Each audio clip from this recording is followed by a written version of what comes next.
This is the first day we've had it. Mike, I have 7 o'clock.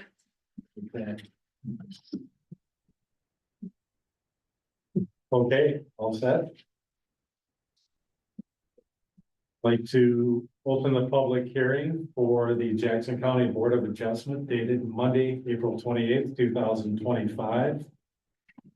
First order of business is roll call. Mike Nickerson, Here. Daryl DeVore, Here. Don Arns, Here. Pete Fish, Here. David Kendall, Here. Okay, full house today, very good.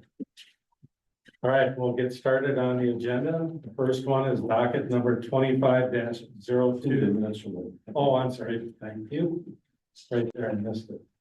I'll tell you, take 3 months off. Okay, if we could, take a look at last month's meeting minutes. That is the draft minutes from Monday, February 24th, 2025. I'll make a motion, we approve those minutes. Have a motion? Second. Second. Any other questions or comments? Hearing none, all in favor say aye. Aye. Opposed, same sign. Okay, minutes are approved. Now we'll move on to the public hearings. Very first one, docket 25-02. Special exception for Kevin Kutch. Kevin asked that he granted special exception number 25-02, requesting a reduction in the required side setback. The requested side setback is 13 feet 8 inches. The required side setback in anyone's zoning is 15 feet. So Kevin, if you would, have a stand up there and tell us what you're looking for. Basically, I'm adding another 2-car garage on the impact system. It's Okay, pretty straightforward. We didn't realize at the time that, in the widely, it's considered agricultural. It was actually designed for 10 foot setback. And we got out there, started laying everything out, and guess what? This is agriculture. So that's why we ran into problems. So we shift everything forwards, it all lines up with existing garage. okay. So that's a picture of the, That's our house, and the lower one, that's the new addition. okay, It's just a straight, identical size of the existing. all right, And it's just, basically just the overhang, the gutter on the one corner, the lower right-hand corner that's in the setback area. on the lower right. Goes. Yep. Yeah, so at the top it goes, I think that's 19 feet Yeah. down to 13. Yeah, the foundation itself is outside the setback area. It's the dash line, the gutter and the downspout. Mhm. So that's what we're talking about. Okay, all right. When I'm looking at the satellite view of this, Laura, could you bring that up?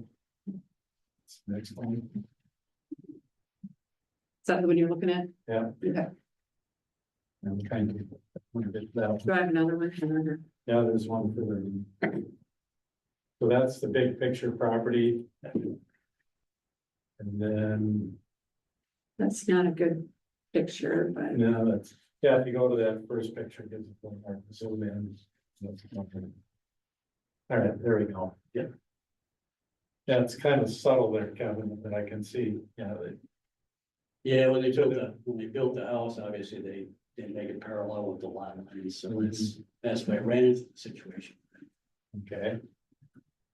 And do you know Jerry and Dorothy Bullock? Oh, yeah, Gary and I and North, they came over, we talked about it, they had no changes. No issues at all, all right.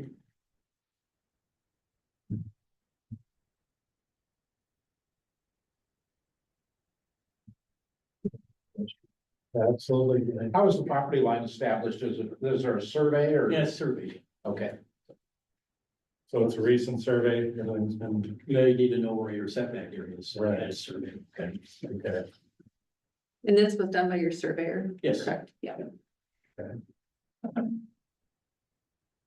and Bullocks have seen the most recent survey and agree with the. Oh, yeah, like the states are still out there. Okay. All right.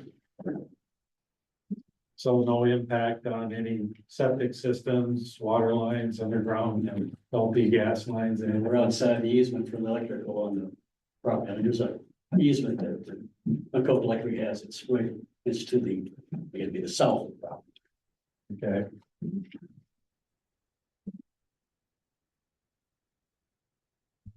Any more questions for Kevin at this point? I will close the public hearing. Second motion. Okay, public hearing, that's a long. Did you want to check to make sure nobody else was here for this case? Good point. Do you have anyone in the audience that would like to speak about this case? Okay, thanks, Kevin. All right, so I have a motion and a second to close the public hearing. All those in favor say aye. Board discussion around this issue? Any questions, concerns? Well, as we seem to do in the last year, we need to probably put some time limits on it if we approve it.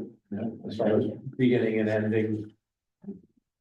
What are you, when do you want to start? When do you think it'll be done by? Well, Sheets is my contractor and we're ready to go once we get through this phase. Okay, so you're I all hope to here. have it finished by midsummer. By next summer? This kind of This summer, it's okay. When do you think you would start? probably by mid-May, depending on when I get my permit. Within the next 3 months? Absolutely, The completion before the snow flies. absolutely. I hope to get my 2 cars in that garage before the snow flies. All right. Yeah, certainly any motion would include a time limit. Just. Well, with that being said, do we have a motion from the board? Yeah, I would move that the special exception be granted with one condition being that the project be started within 3 months and be finished within 6 months. Second. Okay. The motion is that it be granted, start within 3, finish within 6 months from today's date. So, Yeah, I'll convey that to Sheets. yeah, motion and second, any further discussion? Okay, hearing none, all those in favor say aye. Aye. All opposed, same sign. Okay. That has been granted. Kevin?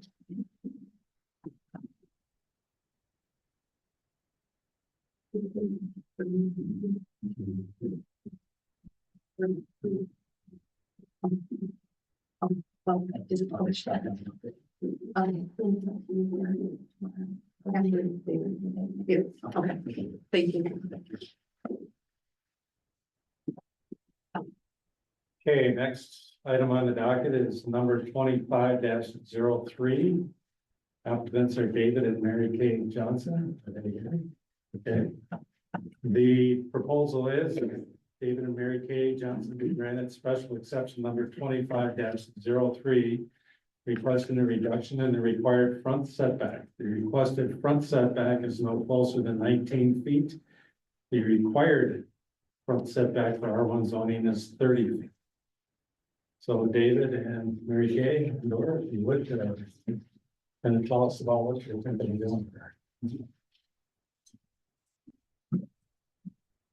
Yes, my name is Dave Johnson, and I'd like to build a new garage attached to the house.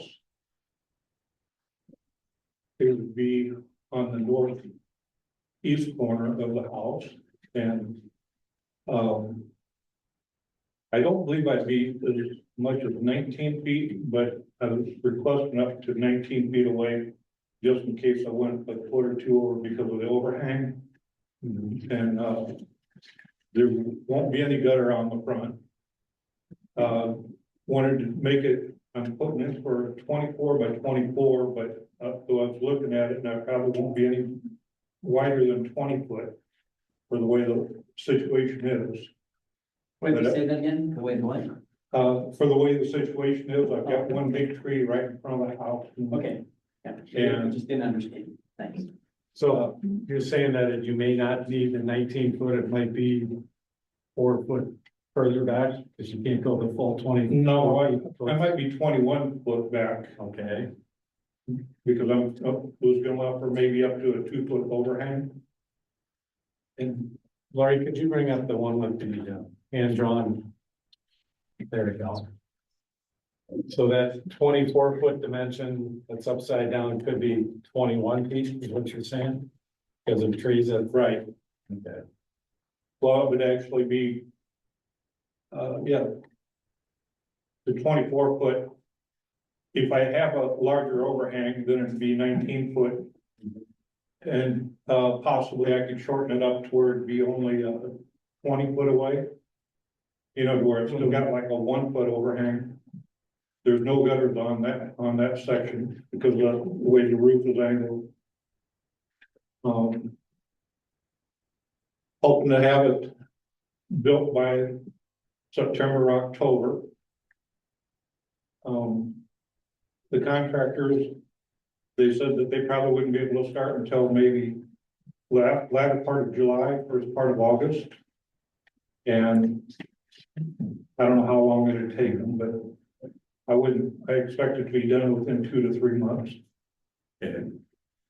Larry, could you go back now to the satellite views and get some perspective on where this is gonna be? So the CN Boxen is your property, so that garage is gonna be built on the, see, that's This- north up. Right up here. It'd be the northeast corner, yes.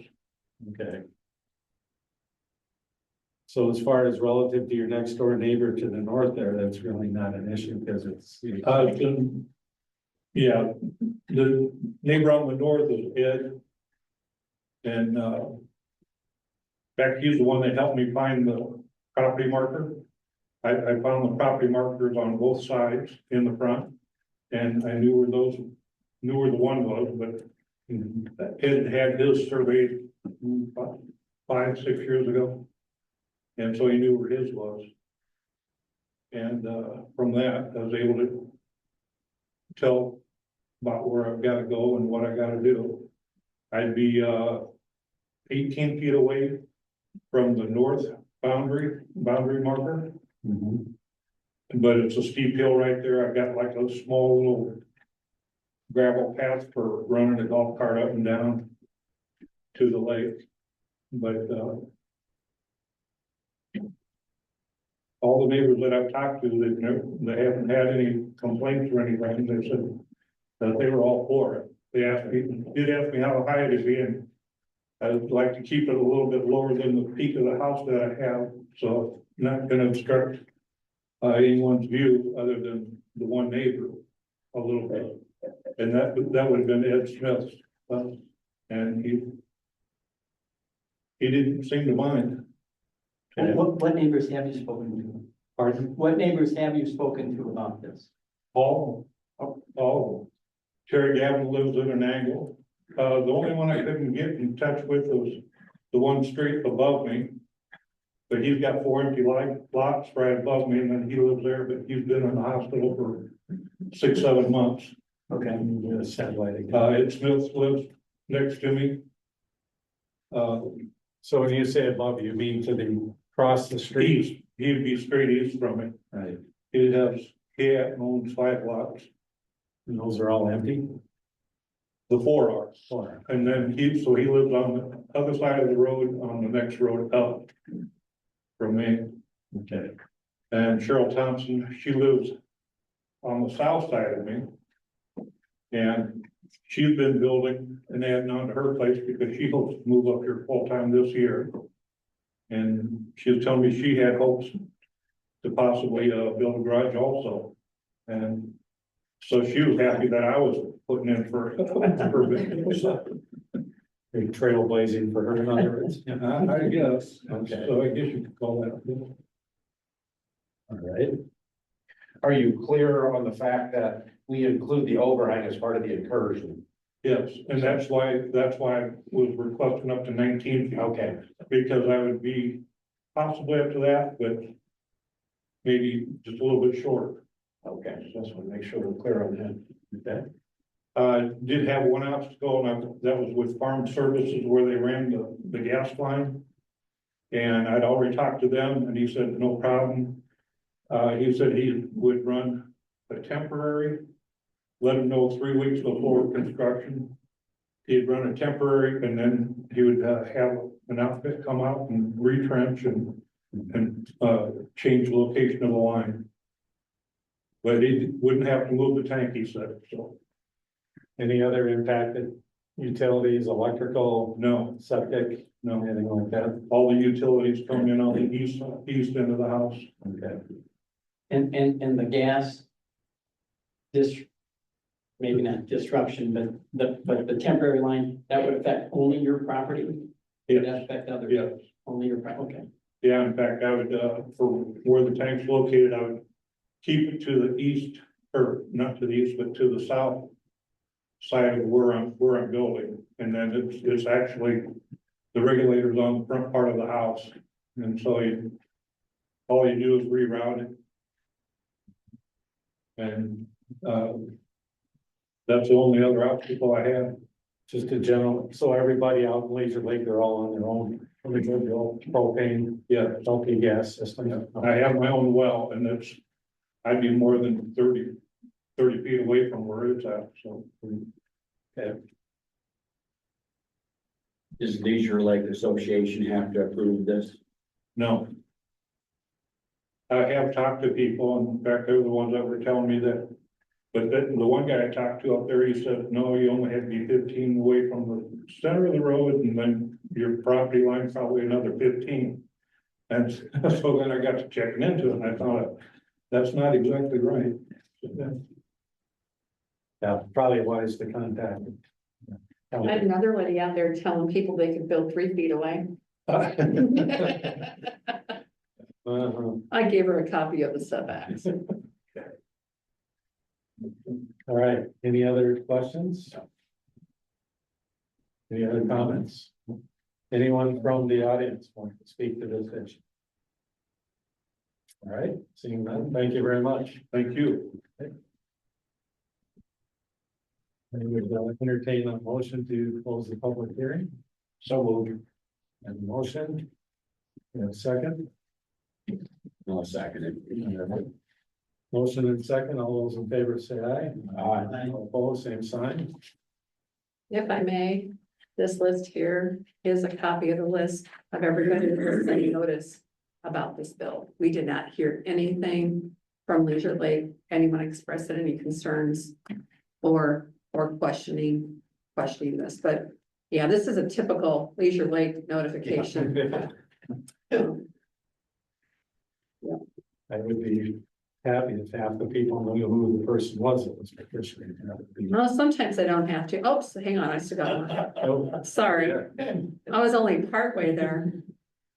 So yeah, this is those small lots and that 500-foot diameter, from the property line, it creates a lot of notices.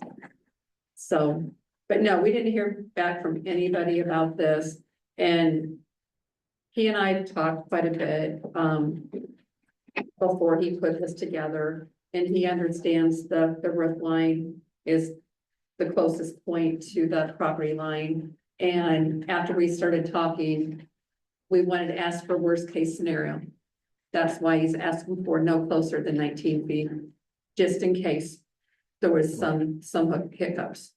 Okay. So, One question on started this project, you mentioned how soon and how long would it take? I'm sorry. I'm hoping for the latter part of July, but I was told that he might not be able to get to me until August. Okay. So hopefully done in this year again before. Oh, absolutely, because when we get the groceries home in the winter, it's nice, it would be so nice to just be able to pull in, unload and walk into the house, rather than. Yeah. But, Okay, thank you. and it's my wife's car that's going in there, not mine. More momentum to get it done quickly. Believe me, she'll be on me. Any other comments, questions? All right, Not me. entertain a motion then if we have one. I would move that the Board of Adjustment grant the special exception, but be specifically conditioned upon the project being started within 6 months from today's date and be completed within 9 months of today's date. And that'd give you until the end of January to be done. Thank you. Okay. Well, that's the motion. Okay, we have a second. Any other comments or questions on this? Hearing none, all those in favor say aye. Aye. All opposed, same sign. All right, motion has been granted. Okay, good luck. Thank you. Thank you. And we'll get the contractors. Thank you.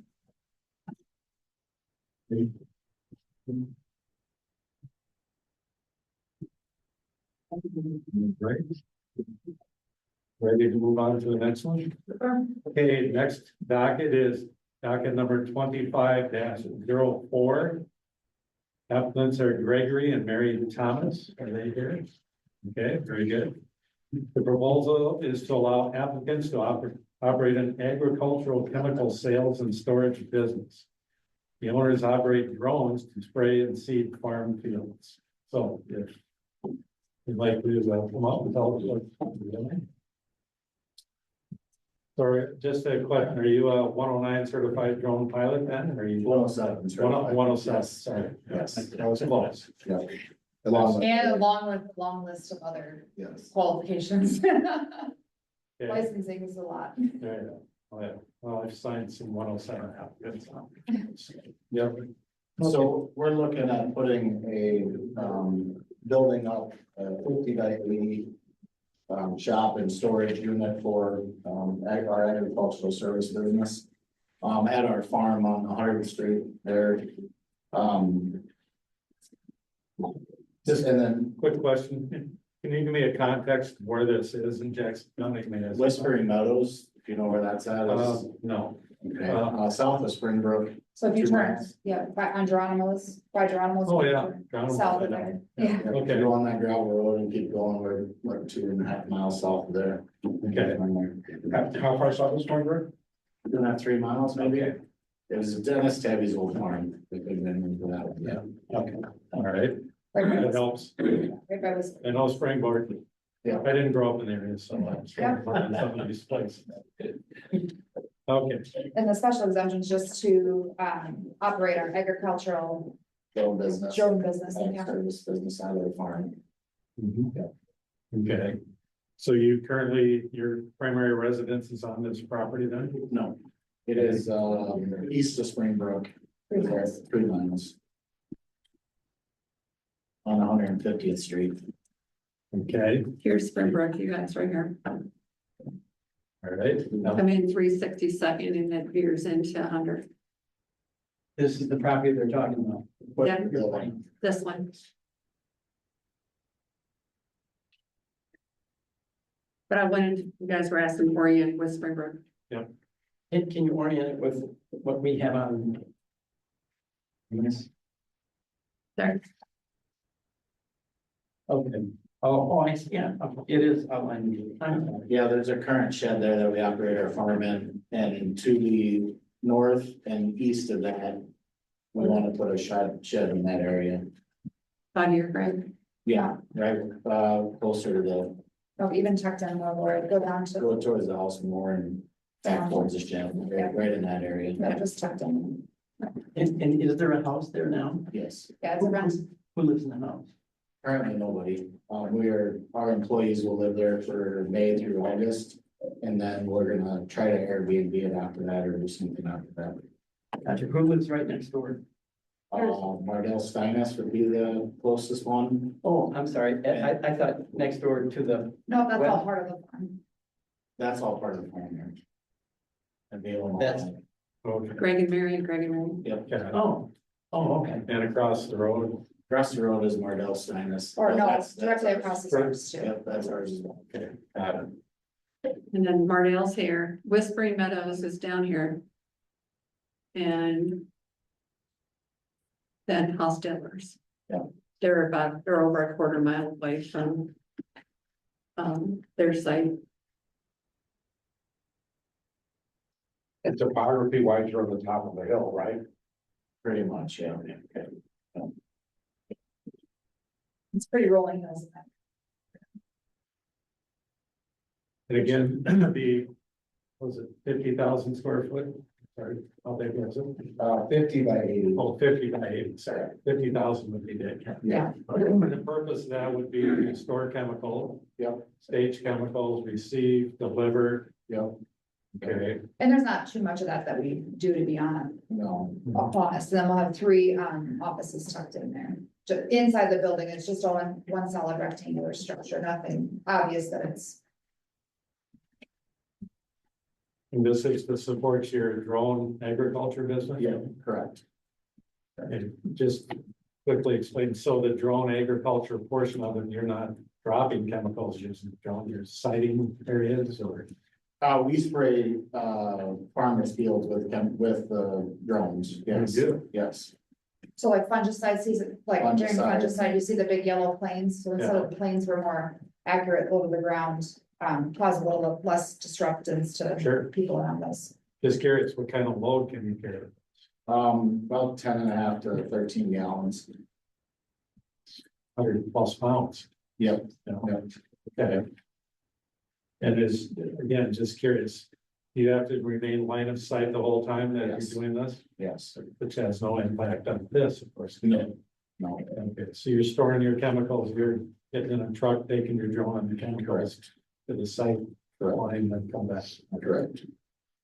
How often do you expect to see tankers or trucks coming in to deliver product? It's twice a year, Oh, okay. maybe 3 times. So not a lot. Typically, we have all of our stuff on hand and get it done and go from there. As far as disruptance goes, Whispering Meadows is right there and there are side by sides and ATVs whipping down that road. Yeah. Or it's a heavy use road anyway, from that standpoint. Our trucks will leave early in the morning, they don't come back till late at night. Okay. So they're in and out once a day typically. I'm assuming this is very seasonal. So Yeah. it's Just, Yeah. What, July, August is our. July and biggest. August, about the same time the yellow airplanes are out. Okay. All right, Is the building a whole building or on a concrete foundation? It'll be on a concrete foundation. We plan on heating the floor. with the- Okay. And then like holes or a 4-foot concrete wall around it or? There will be, as of right now, there's a 2-foot stub wall around the whole Okay. thing. That might change, but that's our plan. Okay. and septic and all that, we, Septic's approved. Septic is approved, but it will be out on the outside of the building. okay, And we're plenty far away from that. Well, it's 130 feet away from that actually. okay. Are there any DNR state requirements or? Yeah, we're all, This sort of thing, I mean, since you're not, I mean, you are a farmer, but you're not, I don't know how, exactly how you. yeah, we got a dealer, we got a dealer license. We got all the licensing and approval and stuff through the DNR and state and 130, anyway, lots of licensing, Okay, all approved. So The you've been gun pilots operating, are all licensed and approved as well. you've been operating this business for a while? We just started, Just started last year, this year? Yeah, third season. Oh, okay. okay. And in the past, where have you stored all your chemicals or? So we didn't typically store a whole lot. It was all farmers chemicals. We just had our crowbar trailer and then went to the farmers. Use their chemicals. So yeah, I want you to spray for me. I buy the chemicals. You show up with the drone to do the spraying or no? I buy them through you? We used to do it that way. Now we just have the chemicals at our own place. Okay. We prefer we prefer to mix, and that way we know everything is accurate and we can trust what's on the label, and the farmer isn't giving us something that's not necessarily labeled for aerial. So we trust, we like them all be provided for us, so we just know what's getting sprayed on fields. Okay, So is the majority of your business fungicides or insecticides or Fungicide and insecticide, yes. primarily? And we do a lot of cover crops as well. Yep, so in the fall cover crop seeding into standing crops and things Yep. like that. Yep, Okay. yep.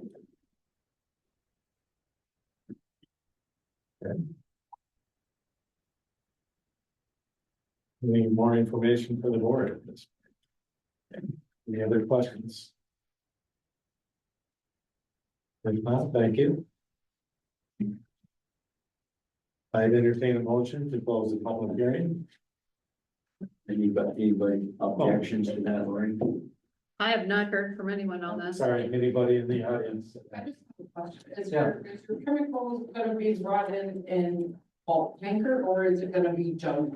It's totes.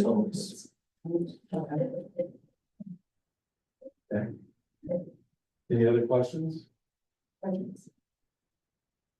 Does there have to be a containment around those totes? Yeah, we have a containment built in, we built them.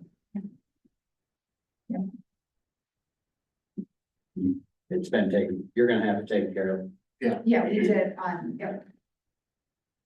On our existing building, it's approved to the state. Titles already.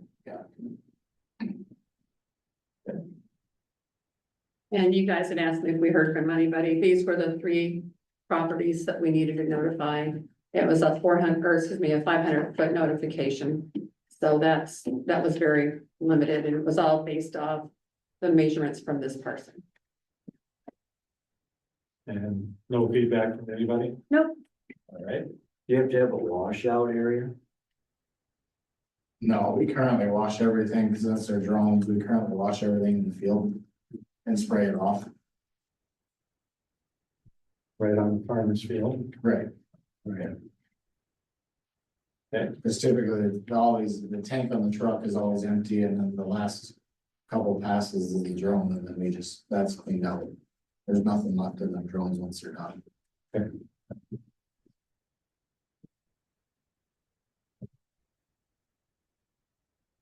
Anything else? I move we close the public hearing.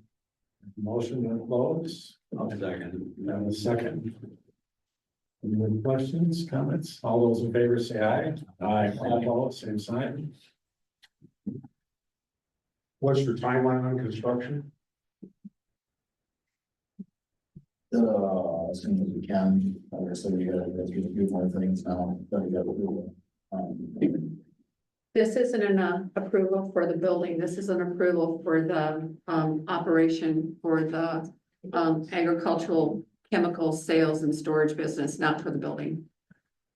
So this is the special exception under agricultural or special exception uses, agricultural service business involving the processing, storage, and sales of grain or seed, or for livestock or poultry feed, alfalfa dehydrating, sales of feeds, feed supplements, and necessary miscellaneous farm supplies, and storage and distribution and sale of egg line, agricultural chemicals or fertilizers. So we're just approving the business at this time. Correct, the use, not the building, because they don't have any need for a special exception for the building. It's all use that this is for this business.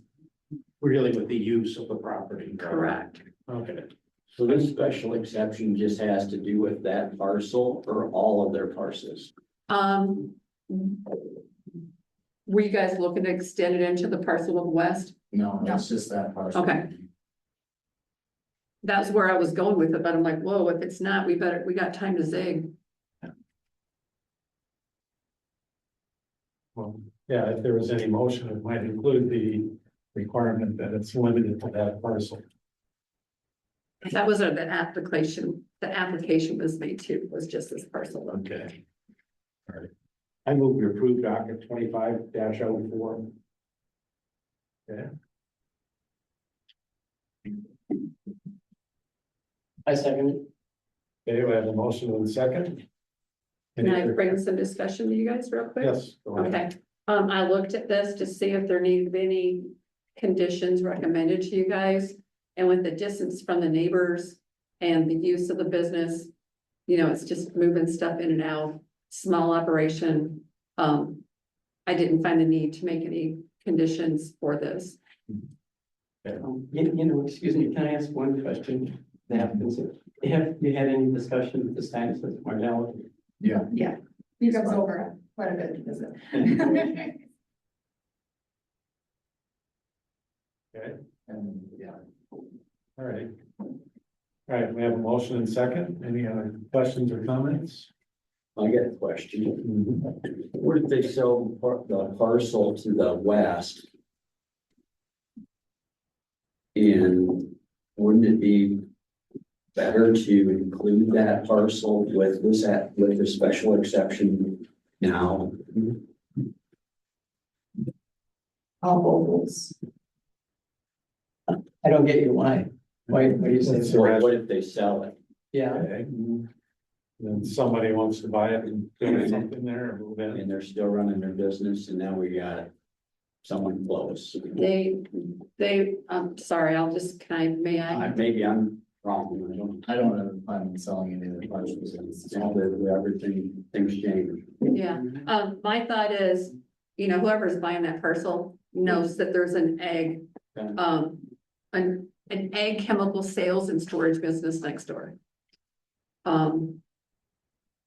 And there's no conditions for them to meet, for that. Other than,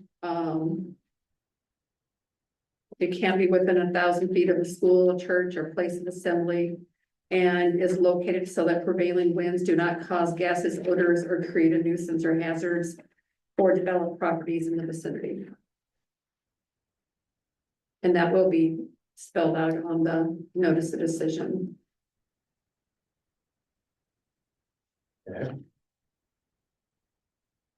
Okay, I just thought maybe that they have to. Well, yeah, if they sell it and it's there, then it's pre-existing condition for the new property. So you know, made aware.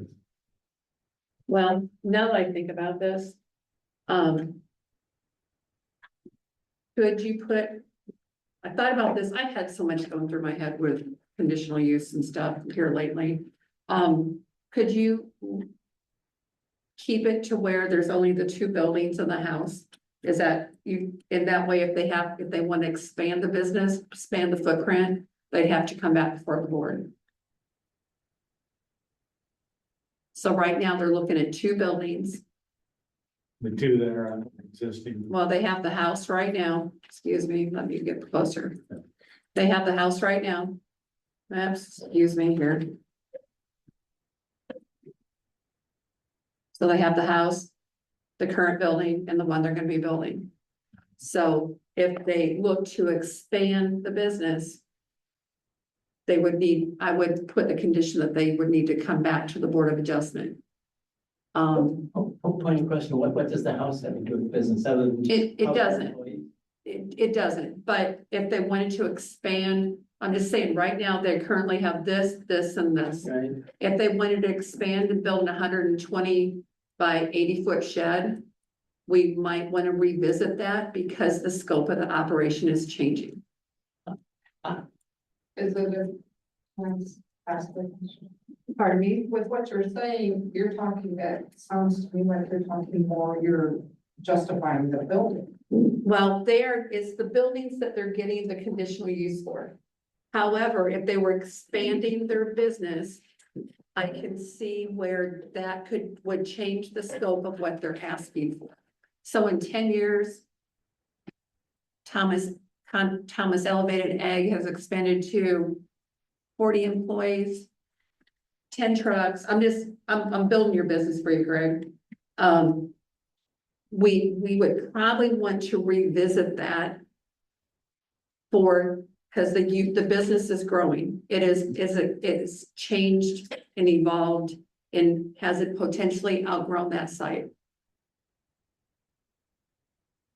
Okay, I'm just really throwing it still has nothing to do with the building, that has more to do with the with the use, business. right? But if they Wanting to do expanded, Bigger. yeah, if they expanded their buildings, they'd be expanding their business. Mhm. And they did it outgrow that site? I guess that causes me to ask a follow-up question. What all do you perceive your business as involving? I mean, the business of the aerial spraying, anything outside of the one building that isn't built yet? And the fact that there will be vehicles coming and going, but I mean, in terms of that property, it's just that building. I've been seeing things that have evolved and changed. Sure. We granted, just for example, to lay some history here, a year and a half, probably not quite 2 years ago, we granted a special exception use for a home industry. They have grown leaps and bounds. 2026, I mean, they're so big that they're ready to